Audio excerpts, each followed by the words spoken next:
झारखंड सरकार गृह कारा एवं आपदा प्रबंधन विभाग द्वारा कल हुई बैठक के बाद लॉकडाउन को लेकर जारी किया गया नई गाइडलाइन।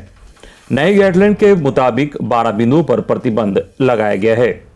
आइए जानते हैं नई गाइडलाइन के एक एक पॉइंट को। उससे पहले यदि आप इस खबर को फेसबुक में देख रहे हैं तो हमारे चैनल को फॉलो और लाइक करें, साथ ही बेल आइकॉन को अवश्य दबाएं ताकि झारखंड की हर बड़ी खबर की नोटिफिकेशन आप तक तुरंत पहुंच सके।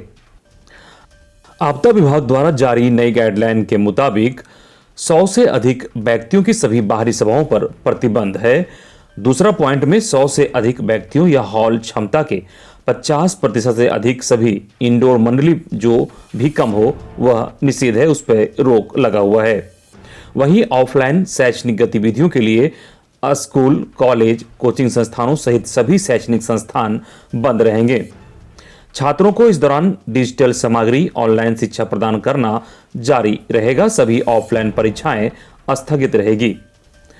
अधिकतम 50% कर्मचारियों की उपस्थिति के साथ प्रशासनिक गतिविधियों की अनुमति होगी। तो एक बड़ी खबर, आपदा प्रबंधन प्राधिकार के द्वारा जो नई गाइडलाइन जारी की गई है उसके अनुसार ऑफलाइन शैक्षणिक गतिविधियों के लिए स्कूल, कॉलेज, कोचिंग संस्थानों जितने भी प्रकार के शैक्षणिक संस्थान हैं उसे बंद करने का निर्देश दिया गया है। इस दौरान सभी छात्रों को डिजिटल सामग्री या फिर ऑनलाइन के माध्यम से शिक्षा प्रदान करना की बात कही गई है। वहीं सभी ऑफलाइन परीक्षाएं, जितने भी ऑफलाइन परीक्षाएं होगी उसे स्थगित कर दिया गया है। साथ ही कहा गया है कि अधिकतम 50% कर्मचारियों की उपस्थिति के साथ प्रशासनिक गतिविधियों की अनुमति होगी। आगे कहा गया है कि भारत के सभी सरकारी, राज्य सरकार, अर्ध सरकारी और निजी कार्यालयों को मानव संसाधन की अधिकतम 50% शक्ति के साथ कार्य करने की अनुमति है। साथ ही सभी स्विमिंग पूल, जिम, स्टेडियम, चिड़ियाघर, पार्क, पर्यटन स्थल जनता के लिए बंद रहेंगे। तो एक बड़ी खबर कि जितने भी प्रकार के स्विमिंग पूल हो या फिर जिम, स्टेडियम, चिड़ियाघर, पार्क, पर्यटन स्थल, ये सारे जनता के लिए फिलहाल 15 जनवरी तक बंद कर दिए गए हैं।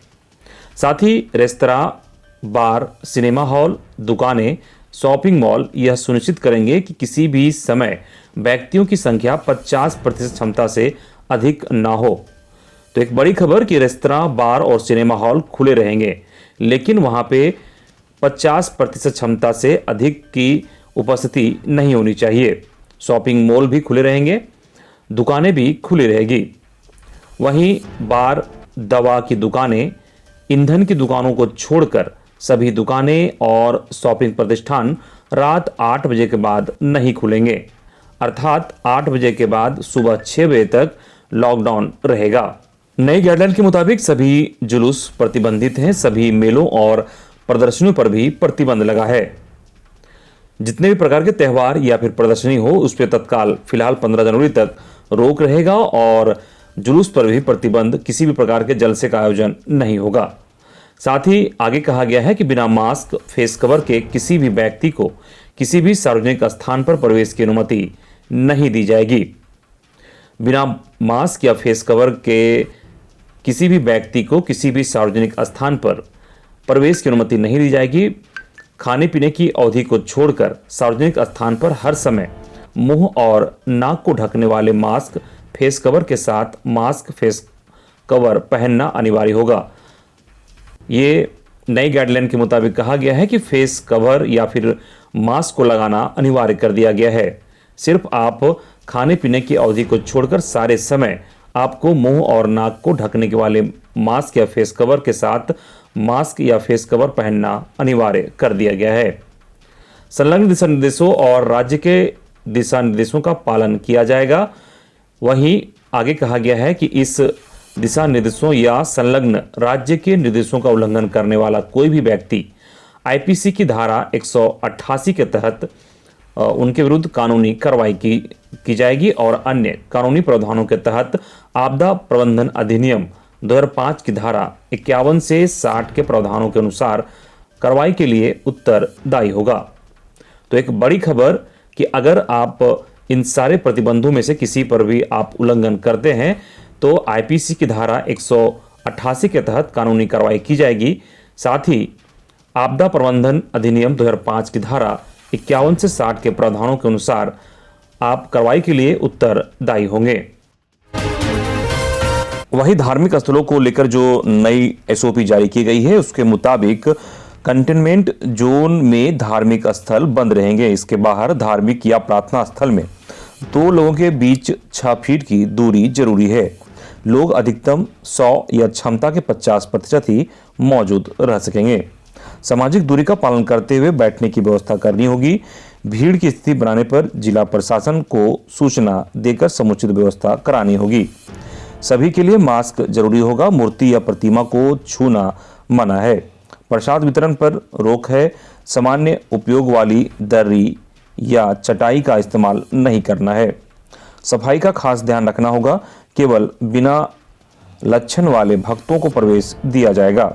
साथ ही जूते चप्पल वाहन में या अलग अलग रखने होंगे।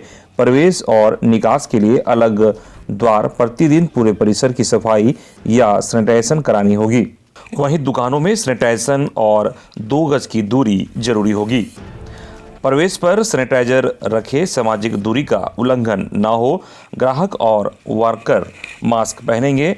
वर्कर ग्लव्स भी पहने। सामान्य उपयोग करने वाले स्थानों पर दरवाज़ा, टेबल, काउंटर आदि पर बार बार सैनिटाइजेशन करें। ग्राहक या दुकान के वर्कर में लक्षण दिखने पर स्वास्थ्य केंद्र भेजे जाएं। तो नई गाइडलाइन के मुताबिक कहीं भी बायोमेट्रिक अटेंडेंस पर रोक लगाने की बात नहीं कही गई है। तो बायोमेट्रिक अटेंडेंस जितने भी उपस्थित रहेंगे स्टाफ, उन्हें बायोमेट्रिक अटेंडेंस लगाना होगा। लॉकडाउन को लेकर ये नई गाइडलाइन 15 जनवरी 2022 तक प्रभावी रहेगी। इससे पूर्व आपदा प्रबंधन प्राधिकार की एक पुनः बैठक होगी जिसमें कोरोना संक्रमण को लेकर समीक्षा की जाएगी। कोरोना संक्रमण के दर में कमी आती है तो लॉकडाउन को आगे नहीं बढ़ाया जाएगा और यदि कोरोना संक्रमण का रफ्तार तेज होता है तो हो सकता है कि आगे और भी कड़े प्रतिबंध लगाए जाएंगे। हो सकता है कि बसों पर प्रतिबंध लगाया जाए। जिन चीजों को अभी खुली छूट मिली है हो सकता है कि उन चीजों पर भी प्रतिबंध लग सके। संपूर्ण लॉकडाउन भी लगाने पर फैसला लिया जा सकता है। इधर आपदा प्रबंधन की बैठक में व्यवस्था को चुस्त दुरुस्त रखने का निर्देश। स्वास्थ्य मंत्री बन्ना गुप्ता और आपदा प्रबंधन विभाग की बैठक में जो निर्णय लिया गया है उसके मुताबिक सभी कोविड केयर अस्पतालों में ऑक्सीजन युक्त bed, ICU bed, normal bed, अनिवार्य दवाएं इत्यादि व्यवस्थाओं को चुस्त दुरुस्त रखने का निर्देश दिया गया है। सभी भीड़ वाले क्षेत्रों में कोविड-19 अनुकूल व्यवहारों का कड़ाई से पालन सुनिश्चित करवाने का निर्देश मुख्यमंत्री ने अधिकारियों को दिया है। बैठक में मुख्यमंत्री ने कहा कि राज्य में अफरा तफरी का माहौल न बने, इस निमित्त मैकेनिज्म डेवलप करें। अधिकारी राज्य के विभिन्न क्षेत्रों में स्थापित मेडिकल ऑक्सीजन प्लांटों का निरीक्षण करें और मेडिकल ऑक्सीजन की कमी न हो, इसकी तैयारी रखें। मुख्यमंत्री ने निर्देश दिया कि कोरोना टेस्ट सैंपल का बैकलॉग न बढ़े, यह सुनिश्चित करें। विभाग सैंपल कलेक्शन के लिए एसओपी जारी करें। बैठक में आपदा प्रबंधन विभाग के मंत्री बन्ना गुप्ता ने भी राज्य में कोरोना संक्रमण के प्रसार के रोकथाम और व्यवस्थाओं के संबंध में कई महत्वपूर्ण सुझाव रखे थे। संस्थान, कोचिंग सेंटर आदि सब बंद रहेंगे। केवल वो प्रशासनिक काम करने के लिए आधी संख्या पर वो चालू रहेंगे, 50% कैपेसिटी। पार्क, जिम, स्टेडियम, पर्यटक स्थल, जू, ये स्विमिंग पूल, ये सारे जो है बंद रहेंगे अगले आदेश तक।